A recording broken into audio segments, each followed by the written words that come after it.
Pakistani community کے نمائندہ ادارے سوشل کلب کے صدر کے یہاں مسقط میں منعقدہ مدنی حلقے میں، جس میں chairman school system Chaudhry Javed, director finance Pakistan school system Maqbool Ahmed Sheikh, Pakistan social club کے جنرل سیکریٹری زعیم اختر اور شعبہ جات سے تعلق رکھنے والے افراد نے شرکت کی۔ مبلغ دعوت اسلامی حضرت مولانا مفتی علی اصغر عطاری المدنی مدت ظلہ العالی نے شرکاء کو اپنے مدنی پھولوں سے نوازا۔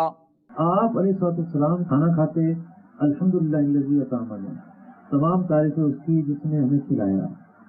سواری پر سوار ہوتے سبحان الذی سخر لنا، تمام تعریفیں اس کی کہ جس نے اس سواری کو مسخر فرما دیا ہے ہمارے لیے، یہ بدعتی نہیں ہے، ہمارے قابو میں دے دیا ہے۔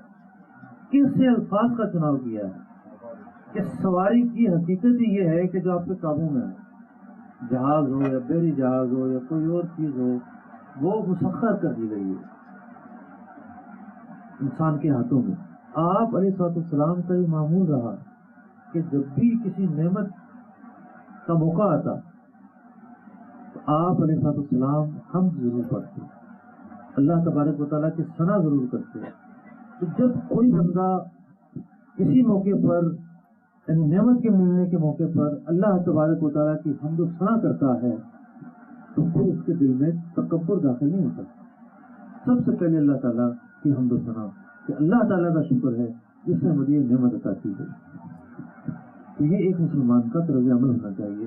قرآن مجید فرقان حمید میں جس مال کی مذمت بیان کی گئی ہے وہ ایسا مال ہے کہ جو بندے پر جو مالی حقوق ہیں، فرائض و واجبات، ان مالی حقوق کی ادائیگی اس لیے نہ کرے کہ میرا مال کم ہو جائے گا۔ زکوٰۃ فرض ہے اس لیے نہیں نکالتا میرا مال کم ہو جائے گا، حج فرض ہے اس لیے نہیں کرتا کہ میرا مال کم ہو جائے گا، صدقہ فطر اور قربانی فرض ہے واجب ہے اس لیے نہیں کرتا میرا مال کم ہو جائے گا۔